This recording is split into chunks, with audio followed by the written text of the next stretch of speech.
24ರ ಚುನಾವಣೆಯನ್ನು 4 ಜಿಲ್ಲಾ 11 ತಾಲೂಕಿನ ನಮ್ಮ ಮಹದಾಯಿ ಹೋರಾಟಗಾರರು ಮತ್ತು ನಮ್ಮ ಪಕ್ಷದ ಮುಖಂಡರು ಎಲ್ಲರೂ ಒಮ್ಮತದಿಂದ ಒಂದು ತೀರ್ಮಾನವನ್ನು ತೆಗೆದುಕೊಂಡಿರುತ್ತಾರೆ. ಈ ಸಲ 4 ಎಂಪಿಗಳಿಗೆ ಹಾವೇರಿ ಎಂಪಿ ಇರ್ಬೋದು, ಧಾರವಾಡ, ಬಾಗಲಕೋಟ ಮತ್ತು ಬೆಳಗಾವಿದು ಎಂಪಿಗಳು ಏನು ನಿಂತಿದ್ದಾರೆ, ಕಾಂಗ್ರೆಸ್ಸು ಮತ್ತು BJP ಪಕ್ಷೇತರ ಹೀಗೆಲ್ಲ ನಿಂತಿದ್ದಾರಲ್ಲ, ಇನ್ನು ಮುಂದೆ ನಿಲ್ಲುವಂಥದ್ದು ನಡೀತಾ ಇದೆ. ನಿಂತಿಲ್ಲ, ಇನ್ನು ಮುಂದೆ ನಿಲ್ತಾರ. ಈ ಒಂದು ಸಂದರ್ಭದಲ್ಲಿ ನಾವುಗಳು ಎಲ್ಲರೂ ಸೇರಿಕೊಂಡು ಈ ಸಲ ನಮ್ಮ ಕರ್ನಾಟಕ ಸಮತಾ ಪಕ್ಷ ಅನ್ನುವಂಥದ್ದು 2019 ಮೇ ತಿಂಗಳಲ್ಲಿ ನಮ್ಮದು ರಿಜಿಸ್ಟರ್ ಆಗಿದೆ.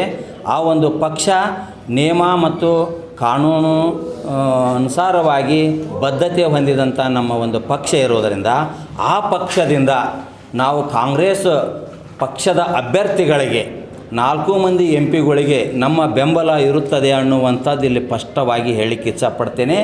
ಅದೇ ರೀತಿ ಒಂದು ಕರೆಯನ್ನು ಕೊಡ್ತಾ ಇದ್ದೇವೆ ಈ ಸಮಾಜಕ್ಕೆ ಮತ್ತು ರೈತರಿಗೆ, ಪ್ರಗತಿಪರ ಚಿಂತಕರಿಗೆ ಮತ್ತು ಇತರೆ ಸಂಘಟನೆಯ ಮುಖಂಡರಿಗೆ 6ನೇ ತಾರೀಕು ಶನಿವಾರ 12:30ಕ್ಕೆ ನವಲೂರಿನಲ್ಲಿರುವಂಥ ಮಯೂರ್ ಹೋಟೆಲ್ನಲ್ಲಿ ಒಂದು ದೊಡ್ಡದಾಗಿ ಸಭೆಯನ್ನು ಮಾಡಿ ನಮ್ಮ ಮಹದಾಯಿ ಯೋಜನೆ ಇರ್ಬೋದು, ರೈತರ ಹಲವಾರು ಯೋಜನೆಗಳಿರ್ಬೋದು, ಎಲ್ಲ ಯೋಜನೆಗಳಿಗೆ ಸಂಬಂಧಪಟ್ಟ ಹಾಗೆ ವೈಯಕ್ತಿಕ ಯೋಜನೆ ಅಲ್ಲ, ಅವನ್ನೆಲ್ಲವನ್ನು ಮನವರಿಕೆ ಮಾಡಿಕೊಟ್ಟು ನಾವು ಈ ನಮ್ಮ ಒಂದು ಪಕ್ಷದಿಂದ ಕಾಂಗ್ರೆಸ್ ಅಭ್ಯರ್ಥಿಗಳಿಗೆ ಬೆಂಬಲ ನೀಡುವುದಾಗಿ ನಾವು ಎಲ್ಲರೂ ಕೂಡ ಸರ್ವಾನುಮತದಿಂದ ನಿರ್ಣಯವನ್ನು ಕೈಗೊಂಡಿದ್ದೇವೆ. ಈಗ ಒಂದು ಇವರು ಲಿಂಗಾಲೇಶ್ವರ ಶ್ರೀಗಳು ಒಂದು ಎಲೆಕ್ಷನ್ ಕಂಟೆಸ್ಟ್ ಮಾಡ್ತಾನೊಂದು ಇಂಗಿತ ವ್ಯಕ್ತಪಡಿಸ್ತಾರೆ. ಸಪೋಸ್ ಅವರೇನಾದರೂ ಎಲೆಕ್ಷನ್ ನಿಂತರೆ ಅವಾಗ ನಿಮ್ಮ ನಿಲ್ಲುವುದೇನು? ನಮ್ಮ ನಿಲುವು ವೈಯಕ್ತಿಕ ನಿಲುವಲ್ಲ. ಅವರು ಪೂಜ್ಯರು ನಿಲ್ತಾರಂತಂದ್ರೆ ಇಲ್ಲಿ ಹಲವಾರು ನಮ್ಮ ಹೋರಾಟಗಾರರು ಅದಾರ, ಮತದಾರರು ಅದಾರ ಮತ್ತು ಬೇರೆ ಬೇರೆ ಜಿಲ್ಲೆಯ ಕಡೆಗೂ ಅದಾರ. ಆ ಒಂದು ಸಂದರ್ಭ ಬಂದಾಗ ನಾವು ಸೂಕ್ಷ್ಮವಾದಂಥ ನಿಲುವನ್ನು ತೆಗೆದುಕೊಳ್ಳಲಿಕ್ಕೆ ಅಥವಾ ಬಿಡಲಿಕ್ಕೆ ನಮ್ಮ ಎಲ್ಲ 9 ತಾಲೂಕಿನ ಸದಸ್ಯರು ಮತ್ತು ಧಾರವಾಡ ಮತಕ್ಷೇತ್ರದ ಸದಸ್ಯರು ಏನು ಒಮ್ಮತ ನಿರ್ಣಯ ತಗೊಳ್ತಾರ ಅನ್ನುವುದು ಕಾದು ನೋಡಬೇಕಾಗಿದೆ. ಆದರೆ ನಮ್ಮದು ಸ್ಪಷ್ಟತೆ ಐತಿ, ಭಾಳ ಸ್ಪಷ್ಟತೆ ಐತಿ. ಪೂಜ್ಯರು ನಿಲ್ಲುತ್ತಾರೋ ಅಥವಾ ನಿಲ್ಲಕ್ಕಿಲ್ಲೋ ಅನ್ನುವಂಥದ್ದು ನಮಗಿನ್ನೂ ಸ್ಪಷ್ಟವಾಗಿ ಸಿಕ್ಕಿಲ್ಲ. ಆದರೂ 9 ವರ್ಷಗಳಿಂದ ನಾವು ಹೋರಾಟ ಮಾಡಿಕೊಂಡು ಬಂದಿದ್ದೇವಲ್ಲ, ನಮ್ಮ ಕಾರ್ಯಕರ್ತರು, ನಮ್ಮ ಮುಖಂಡರು ಒಮ್ಮತ ನಿರ್ಣಯವನ್ನು ಕಳೆದ 15-20 ದಿನಗಳಿಂದ ತೆಗೆದುಕೊಂಡಿದ್ದಾರೆ. ಆ ಒಂದು ನಿರ್ಣಯವನ್ನು ನಾನು ಇವತ್ತಿನ ದಿನ ಹೇಳಿಕ್ಕೆ ಸ್ಪಷ್ಟಪಡ್ತಾ ಇದ್ದೇನೆ. ಮತ್ತು ಪೂಜ್ಯರು ನಿಲ್ಲುದಾರ ಧಾರವಾಡಕ್ಕೆ ನಿಲ್ತಾರೋ ಅಥವಾ ನಿಲ್ಲಕ್ಕಿಲ್ಲೋ ಅನ್ನೋದು ನನಗೆ ಗೊತ್ತಿಲ್ಲ. ಆದರೆ ನಮ್ಮದು 4 ಜಿಲ್ಲಾ 11 ತಾಲೂಕಿನಿಂದ ಸದಸ್ಯರಿಂದ ನಾವು ಕಾಂಗ್ರೆಸ್ಗೆ ಸ್ಪಷ್ಟವಾಗಿ ಬೆಂಬಲವನ್ನು ನೀಡುವುದಾಗಿ ಪ್ರಕಟಿಸಿದ್ದೇವೆ. ಕಾಂಗ್ರೆಸ್ಗೆ ಯಾವ ಭರವಸೆ ಮೇಲೆ ಬೆಂಬಲ ನೀಡ್ತಾ ಇದೆ? ಕಾಂಗ್ರೆಸ್ಸಿಗೆ ಯಾವ ಭರವಸೆ ಮೇಲೆ ಬೆಂಬಲ ನೀಡ್ತೀವಂದರೆ, ಈಗ ಯೋಜನೆಗಳನ್ನು ಮತ್ತು ರೈತರ ಪರ ಕಾರ್ಯಗಳಿಗೆ ಮತ್ತು ಮಹದಾಯಿ ಯೋಜನೆಗಳನ್ನು ಆಗಲಿಕ್ಕೆ ಪ್ರಯತ್ನ ಮಾಡಲಿಕ್ಕೆ ಮತ್ತು ಮಹದಾಯಿ ಹೋರಾಟದಲ್ಲಿ ಪ್ರಾಣ ತ್ಯಾಗ ಮಾಡಿದಂಥವರಿಗೆ ಪರಿಹಾರ ಕೊಡಲಿಕ್ಕೆ ಅನೇಕ ರೀತಿಯಲ್ಲಿ ರೈತರ ಸಮಸ್ಯೆಗಳು, ಶಾಶ್ವತ ಖರೀದಿ ಕೇಂದ್ರಗಳು ಇರ್ಬೋದು, ಅನೇಕ ರೀತಿ ಒಳಗೆ ನಮ್ಮ ರೈತರಿಗೆ ಸಂಬಂಧಪಟ್ಟಂಥ ಯೋಜನೆಗಳಿಗೆ ನಮಗೆ ಒತ್ತು ಕೊಡಲಿಕ್ಕೆ ಭಾಳ ಅನುಕೂಲ ಆಗ್ತದೆ ಮತ್ತು ಭರವಸೆ ಇದೆ ನಮಗೆ. ಆ ಒಂದು ಭರವಸೆ ಹಿನ್ನೆಲೆಯಲ್ಲಿ ನಾವು ಈ ಒಂದು ಕಾರ್ಯವನ್ನು ಕೈಗೊಂಡಿದ್ದೇವೆ. 24ರ ಚುನಾವಣೆಯನ್ನು 4 ಜಿಲ್ಲಾ 11 ತಾಲೂಕಿನ ನಮ್ಮ ಮಹದಾಯಿ ಹೋರಾಟಗಾರರು ಮತ್ತು ನಮ್ಮ ಪಕ್ಷದ ಮುಖಂಡರು ಎಲ್ಲರೂ ಒಮ್ಮತದಿಂದ ಒಂದು ತೀರ್ಮಾನವನ್ನು ತೆಗೆದುಕೊಂಡಿರುತ್ತಾರೆ. ಈ ಸಲ 4 ಎಂಪಿಗಳಿಗೆ ಹಾವೇರಿ ಎಂಪಿ ಇರ್ಬೋದು, ಧಾರವಾಡ, ಬಾಗಲಕೋಟ ಮತ್ತು ಬೆಳಗಾವಿದು ಎಂಪಿಗಳು ಏನು ನಿಂತಿದ್ದಾರೆ, ಕಾಂಗ್ರೆಸ್ಸು ಮತ್ತು BJP ಪಕ್ಷೇತರ ಹೀಗೆಲ್ಲ ನಿಂತಿದ್ದಾರಲ್ಲ, ಇನ್ನು ಮುಂದೆ ನಿಲ್ಲುವಂಥದ್ದು ನಡೀತಾ ಇದೆ. ನಿಂತಿಲ್ಲ, ಇನ್ನು ಮುಂದೆ ನಿಲ್ತಾರ.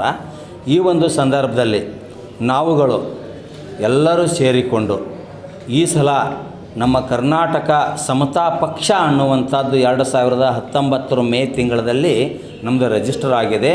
ಆ ಒಂದು ಪಕ್ಷ ನಿಯಮ ಮತ್ತು ಕಾನೂನು ಅನುಸಾರವಾಗಿ ಬದ್ಧತೆ ಹೊಂದಿದಂಥ ನಮ್ಮ ಒಂದು ಪಕ್ಷ ಇರೋದರಿಂದ ಆ ಪಕ್ಷದಿಂದ ನಾವು ಕಾಂಗ್ರೆಸ್ ಪಕ್ಷದ ಅಭ್ಯರ್ಥಿಗಳಿಗೆ 4 ಮಂದಿ ಎಂಪಿಗಳಿಗೆ ನಮ್ಮ ಬೆಂಬಲ ಇರುತ್ತದೆ ಅನ್ನುವಂಥದ್ದು ಇಲ್ಲಿ ಸ್ಪಷ್ಟವಾಗಿ ಹೇಳಿಕ್ಕೆ ಇಚ್ಛಪಡ್ತೇನೆ. ಅದೇ ರೀತಿ ಒಂದು ಕರೆಯನ್ನು ಕೊಡ್ತಾ ಇದ್ದೇವೆ ಈ ಸಮಾಜಕ್ಕೆ ಮತ್ತು ರೈತರಿಗೆ, ಪ್ರಗತಿಪರ ಚಿಂತಕರಿಗೆ ಮತ್ತು ಇತರೆ ಸಂಘಟನೆಯ ಮುಖಂಡರಿಗೆ 6ನೇ ತಾರೀಕು ಶನಿವಾರ 12:30ಕ್ಕೆ ನವಲೂರಿನಲ್ಲಿರುವಂಥ ಮಯೂರ್ ಹೋಟೆಲ್ನಲ್ಲಿ ಒಂದು ದೊಡ್ಡದಾಗಿ ಸಭೆಯನ್ನು ಮಾಡಿ ನಮ್ಮ ಮಹದಾಯಿ ಯೋಜನೆ ಇರ್ಬೋದು, ರೈತರ ಹಲವಾರು ಯೋಜನೆಗಳಿರ್ಬೋದು, ಎಲ್ಲ ಯೋಜನೆಗಳಿಗೆ ಸಂಬಂಧಪಟ್ಟ ಹಾಗೆ ವೈಯಕ್ತಿಕ ಯೋಜನೆ ಅಲ್ಲ, ಅವನ್ನೆಲ್ಲವನ್ನು ಮನವರಿಕೆ ಮಾಡಿಕೊಟ್ಟು ನಾವು ಈ ನಮ್ಮ ಒಂದು ಪಕ್ಷದಿಂದ ಕಾಂಗ್ರೆಸ್ ಅಭ್ಯರ್ಥಿಗಳಿಗೆ ಬೆಂಬಲ ನೀಡುವುದಾಗಿ ನಾವು ಎಲ್ಲರೂ ಕೂಡ ಸರ್ವಾನುಮತದಿಂದ ನಿರ್ಣಯವನ್ನು ಕೈಗೊಂಡಿದ್ದೇವೆ. ಈಗ ಒಂದು ಇವರು ದಿಂಗಾಲೇಶ್ವರ ಶ್ರೀಗಳು ಒಂದು ಎಲೆಕ್ಷನ್ ಕಂಟೆಸ್ಟ್ ಮಾಡ್ತಾರೆ ಒಂದು ಇಂಗಿತ ವ್ಯಕ್ತಪಡಿಸ್ತಾರೆ. ಸಪೋಸ್ ಅವ್ರೇನಾದರೂ ಎಲೆಕ್ಷನ್ ನಿಂತರೆ ಅವಾಗ ನಿಮ್ಮ ನಿಲ್ಲುದೇನು? ನಮ್ಮ ನಿಲುವು ವೈಯಕ್ತಿಕ ನಿಲುವಲ್ಲ, ಅವರು ಪೂಜ್ಯರು ನಿಲ್ತಾರಂತಂದ್ರೆ ಇಲ್ಲಿ ಹಲವಾರು ನಮ್ಮ ಹೋರಾಟಗಾರರು ಅದಾರ, ಮತದಾರರು ಅದಾರ, ಮತ್ತು ಬೇರೆ ಬೇರೆ ಜಿಲ್ಲೆ ಕಡೆಗೂ ಅದಾರ.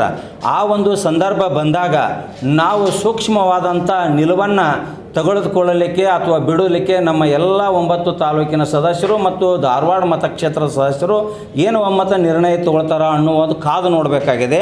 ಆದರೆ ನಮ್ಮದು ಸ್ಪಷ್ಟತೆ ಐತಿ, ಭಾಳ ಸ್ಪಷ್ಟತೆ ಐತಿ. ಪೂಜ್ಯರು ನಿಲ್ಲುತ್ತಾರೋ ಅಥವಾ ನಿಲ್ಲಕ್ಕಿಲ್ಲೋ ಅನ್ನುವಂಥದ್ದು ನಮಗಿನ್ನೂ ಸ್ಪಷ್ಟವಾಗಿ ಸಿಕ್ಕಿಲ್ಲ. ಆದರೂ 9 ವರ್ಷಗಳಿಂದ ನಾವು ಹೋರಾಟ ಮಾಡಿಕೊಂಡು ಬಂದಿದ್ದೇವಲ್ಲ, ನಮ್ಮ ಕಾರ್ಯಕರ್ತರು, ನಮ್ಮ ಮುಖಂಡರು ಒಮ್ಮತ ನಿರ್ಣಯವನ್ನು ಕಳೆದ 15-20 ದಿನಗಳಿಂದ ತೆಗೆದುಕೊಂಡಿದ್ದಾರೆ. ಆ ಒಂದು ನಿರ್ಣಯವನ್ನು ನಾನು ಇವತ್ತಿನ ದಿನ ಹೇಳಲಿಕ್ಕೆ ಸ್ಪಷ್ಟಪಡ್ತಾ ಇದ್ದೇನೆ.